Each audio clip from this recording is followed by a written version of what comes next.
Hola amigos, bienvenidos a un video más. Hoy vamos a seguir hablando de temas de Jesús, porque obviamente digamos que existe un concepto muy errado de las historias de Jesús. La gente piensa que todos son historias bonitas, llenas de amor y como hemos venido hablando en otros videos, pues nada más lejos de la realidad. Hay muchas cosas que él dijo que son bastante negativas y que dejan mucho que pensar. Pero hoy vamos a hablar de una historia que es como una historia bipolar de Jesús. Una historia bipolar, una historia más bipolar de muchas de Jesús. Pero antes de continuar con esta historia, bienvenido Daniel desde Argentina, ¿qué tal? ¿Qué tal, Leonardo? ¿Qué tal la audiencia? Y sí, vamos a ver otra historia más bipolar de Jesús. Y nos estamos refiriendo a la parábola del mayordomo infiel. Esta historia, cuando la leen, vamos a tratar de leerla lo más rápido posible, pero a veces como que es un poco rara esta historia, contradictoria y como medio bipolar. El capítulo 16 de Lucas, ¿no? Dice así, dice en el versículo 1, dijo también a sus discípulos, había un hombre rico que tenía un mayordomo y este fue acusado ante él como disipador de sus bienes. Entonces le llamó y le dijo, ¿qué es esto que oigo acerca de ti? Da cuenta de tu mayordomía, porque yo no puedo, porque no, ya no podrás más ser mayordomo. Entonces el mayordomo se preocupó y dijo, para sí, ¿qué haré? Porque mi amo me quita la mayordomía, cavar no puedo, mendigar me da vergüenza.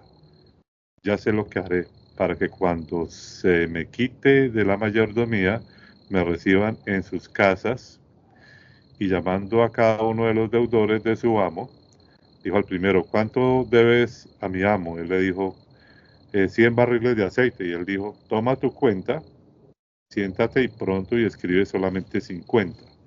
Después dijo a otro, ¿y tú cuánto debes? Y él dijo, 100 medidas de trigo. Y él le dijo, toma tu cuenta y escribes 80.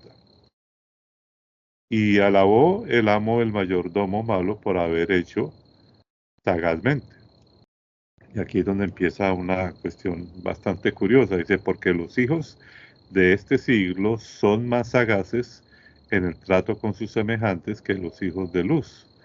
Y yo os digo, ganad amigos por medio de las riquezas injustas, para que cuando éstas falten, os reciban en las moradas eternas. Vamos a dejar así la primera parte. ¿Qué interpretas tú de todo esto que acabamos de leer, Daniel? Hasta ahí. O sea, digamos, pero antes de que respondas, tengamos claro que aquí como que el mayordomo, el amo representa a Jehová, ¿no? El mayordomo representa, digamos, el ser humano que está a cargo de o está viviendo en una sociedad. Y entonces sucede todo este tipo de cosas que viene el amo, escucha que el dueño, sí, el amo, y se da cuenta que el mayordomo no está haciendo las cosas bien. Entonces él se inventa una estrategia para que, digamos, lo ponemos en contexto como para que entendamos que se refiere a algo supuestamente espiritual, pero tú cómo interpretas todo ese tipo de acontecimiento o cómo reaccionó el mayordomo y cómo le responde el amo con respecto a lo que él hizo. Claro, y el mayordomo se ve que es una persona entrada en años, en este caso, o no acostumbrada a trabajar, porque dice, el cavar no puedo. O sea, no se sabe si es por la edad, por dolencias físicas, o porque es un eterno vago que nunca trabajó físicamente, sino que siempre administró cosas Sí. como administrador. Ya es una tela de juicio, Ujú. un manto de duda, quiero decir, que no se sabe. Pero esta persona, sabiendo de que este mayordomo, el dueño, sabiendo que el mayordomo era infiel, ya tenía ciertas dudas, lo deja igual a cargo. A ver qué hace. Estando a cargo, el mayordomo llama a personas, le va bajando la deuda, le va perdonando la deuda porque sí, no porque hayan pagado. Es más, estas personas que debían no vinieron al mayordomo. El mayordomo lo llamó y después y le bajó la deuda, defraudando a su patrón, al dueño de todo el establecimiento. Y después, cuando se da cuenta que había hecho algo astutamente perjudicial para con sus bienes, lo termina alabando, lo termina viendo como algo bueno. Y es más, acá en la Biblia que tengo yo, Reina Valera, 1960, editorial Vida, de Biblia de Estudio Ampliado, está en rojo, porque son palabras de Jesús, y dice, y que que son, o sea, que no lo escribió Lucas, son supuestamente palabras de Jesús, como que lo alaba, y insta, ahí en el versículo 9, dice, y yo le digo, ganad, amigo, por medio de las riquezas injustas, para cuando éstas no estén, dice, estas falten, os reciban con las moradas eternas. O sea, hagan injusticias para cuando ya pase todo esto, los reciban en las moradas eternas. Sí, no, o sea, es una historia, en cierta forma, que está diciendo. A mí me llama la atención cuando dice que ellos, es una generación, que esta generación es más sagaz que, Claro, ¿no?, que los hijos de luz.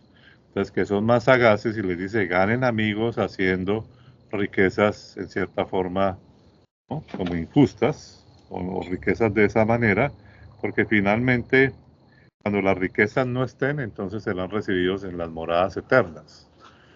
Entonces allí pues vemos una cuestión que uno diría, bueno, pero ¿cómo así?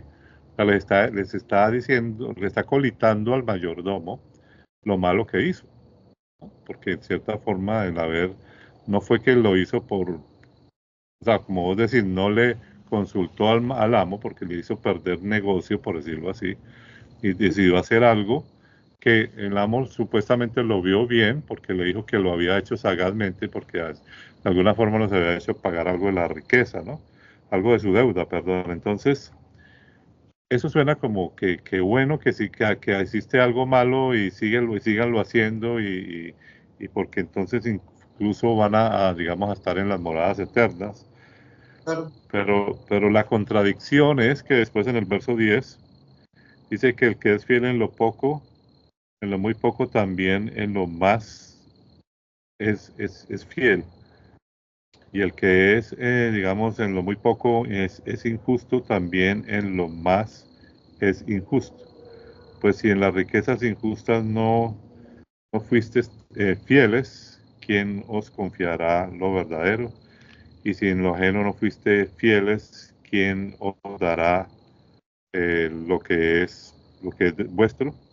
Ningún siervo puede servir a dos señores, porque o aborrecerá al uno y amará al otro, o estimará al uno y menospreciará al otro. No puede servir a Dios y a las riquezas. Entonces ahí es donde vemos una bipolaridad, ¿no?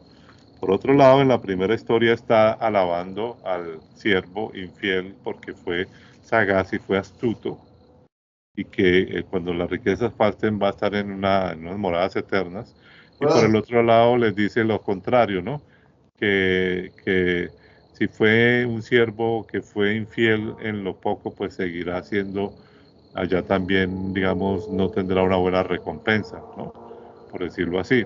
Y después les dice que no pueden servir a Dios y a la riqueza. Entonces como que uno no entiende esa bipolaridad de dos historias donde en una lo alaba y en el otro le dice que no puede servir a Dios y a las riquezas.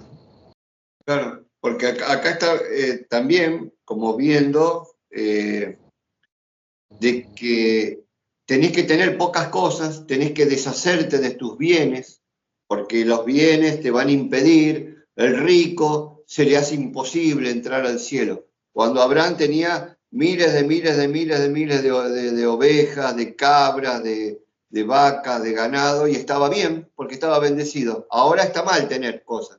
Antes estaba bien, ahora está mal. Y acá también, en 4 versículos, ahí se ve una bipolaridad, no de Jehová, el Dios agónicamente iracundo de todo el Antiguo Testamento, Dios genocida de guerra, sino en el mismo Jesús, que supuestamente traía un mensaje distinto.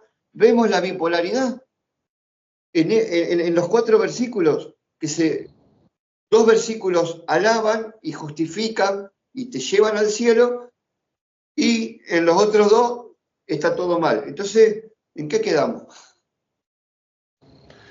Exactamente, es una completa, en cierta forma, contradicción, porque no está siendo concreto y está alabando en cierta forma al siervo malo y después está diciendo que no está bien, de alguna forma, ¿no? Sobre todo cuando se pone la fe en las riquezas.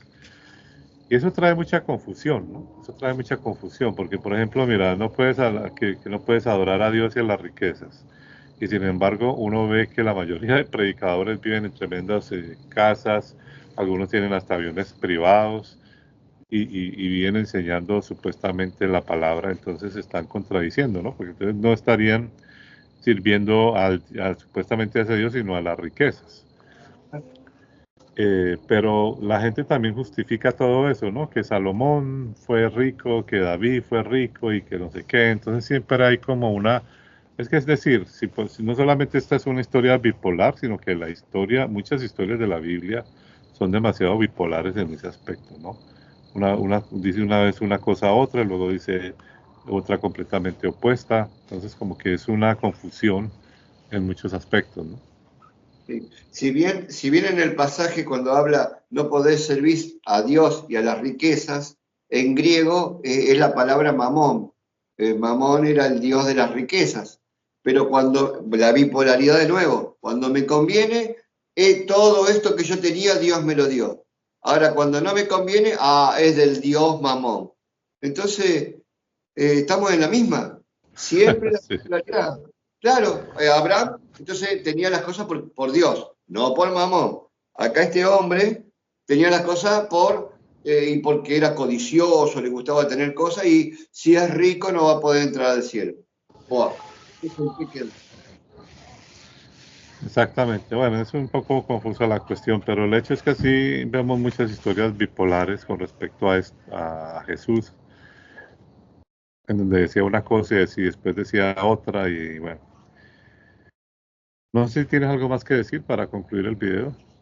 Sí, que acá podemos ver otra bipolaridad de todo este espíritu bíblico que está en el Antiguo Testamento y en el Nuevo Testamento. Y acá podemos ver otra faceta, en este caso bipolar y negativa, pero con bipolaridad, que nunca te deja algo concreto, en este caso por medio de Jesús. Exactamente. Bueno, si les gustó este video, como siempre, compártanlo en las redes sociales y sobre todo no olviden suscribirse a nuestro canal de YouTube y nos veremos en el próximo video.